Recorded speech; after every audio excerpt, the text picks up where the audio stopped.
talk about the history of video games, there's a couple games that you have to talk about, like Pong and Pac-Man and Super Mario Brothers, that really influenced the entire video game industry. And Xevious is one of those titles.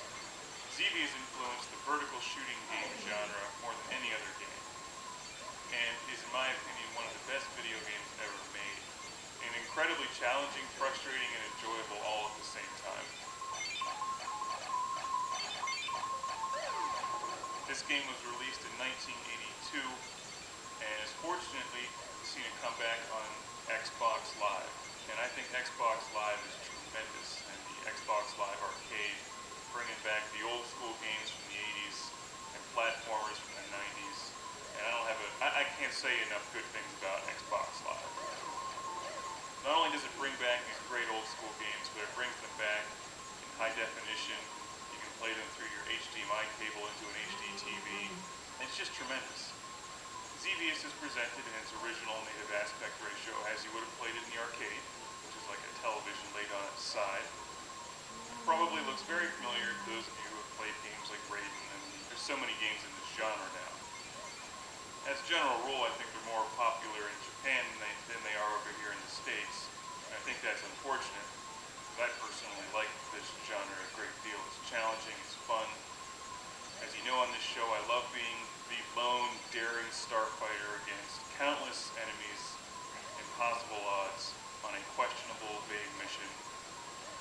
That usually doesn't matter anyway, because what's the point of this game is to get through it, to have fun, to rack up points, and to shoot things and watch them blow up.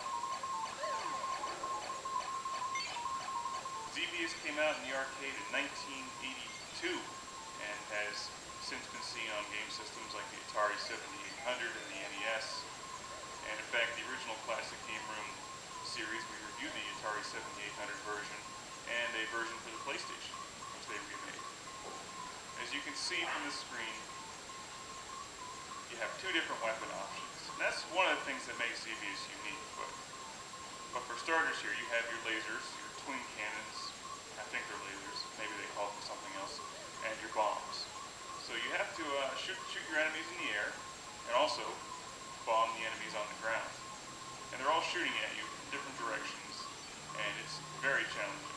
What makes this game decidedly different from Raiden 3, for instance, which is one I recently reviewed, is that you can't power up your weapons to have this arsenal that fills the entire screen with your weaponry. You're basically limited to the two weapons that you start with.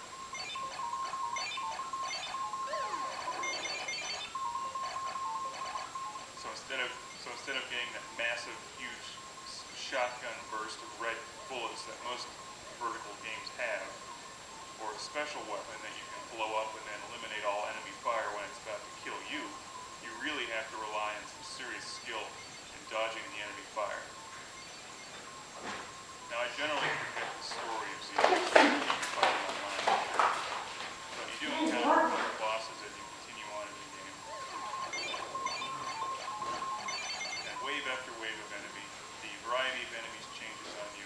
And my favorite part of this game, something I've loved since I was a kid and played this on my Atari 7800, is those spinning metal plates that come at you. And at the time, those were amazing. That kind of graphics in a video game was just unbelievable. Xevious was way ahead of its time. You see why it influenced this genre so much. And just these simple things like little tank boats in the water. You can't just bomb them. You have to actually lead them with your bomb and hope that they run into it. So it requires a lot of skill to hit all the enemies in this and rack up serious points. And with Xbox Live, of course, they give you the added incentive of going for gamer points, which are addictive and a lot of fun to collect for no apparent reason. The other great thing about Xbox Live, of course, is you can see how your score ranks up against everybody else and friends of yours. What's really incredible about Xevious is that this game came out in '82, and it really doesn't look any different than newer games today. Maybe it's slightly different, but I mean, there's only so much you can really do with a two-dimensional vertical scrolling game before it starts getting ridiculous. And I'm not a big fan of adding in all these three-dimensional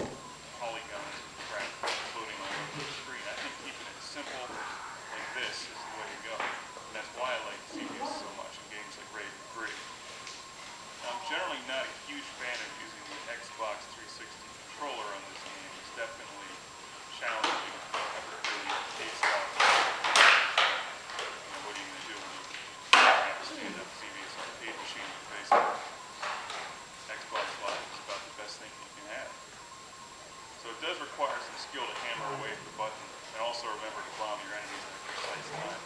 This is not a game where you can just hold down the fire. It does give you an option to do a manual shot where you just fire at the rate that I'm firing at now. Also, I use my other trigger to hold down the auto fire. The wave of enemies comes at me, and I hold down that trigger, and it lets off a machine gun burst of shots. But you cannot just hold down a consistent auto fire for the entire game. And for whatever reason, the music, although it just repeats itself over and over again, it never gets old. And maybe that's just because Xevious is that awesome. Here are the metal plates. I mean, just look at those. 20 years ago, that was incredible. They're tough too. You have to dodge those things. You can't blow them up, so you have to dodge them. Enemy fire's coming at you, and then you get caught in between the enemy fire and the spinning metal plates, and it kills you. I love to see the resurgence in arcade titles on Xbox Live. And they don't cost much on Xbox Live. A game like this is only about $5, and it really has infinite replay value. Even if you went out to find this for your Atari 7800 or NES, it would still cost you at least $5 or $6 when you add in the shipping costs. There's more there. Because you'd probably end up finding it on eBay, for instance. But with the Xbox Live, you just download it and it's no problem. Now, I'm by no means the greatest Xevious player in the world. In fact, I'd like to get a lot better at this game because it really is one of my favorite games and always has been. Just need to find the time to sit down and get back into it. One of my favorite game systems is the Atari 7800, and that's one that I grew up with and had when I was a kid. And Xevious was up there with Robotron 2084 as my favorite game on the Atari 7800. I've played it for hours and hours and hours and hours.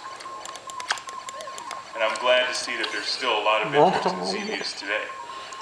If you like this genre, you've never played Xevious before, you owe it to yourself to pick this game up on Xbox Live or the 7800 or the NES, and you've got to play Xevious. If you're really hardcore, you can go out and buy a real stand-up coin-op Xevious machine like they would have had in the arcades in the 80s, and you put that in your living room, in your house. And your wife can come home and be like, "Where's all the furniture?" And be like, "Well, I put it outside because we got a Xevious machine." And she may start to get red and get mad at you. Well, why do you need furniture when you have a Xevious machine? The whole point is to stand there and play Xevious. I mean, it's only common sense.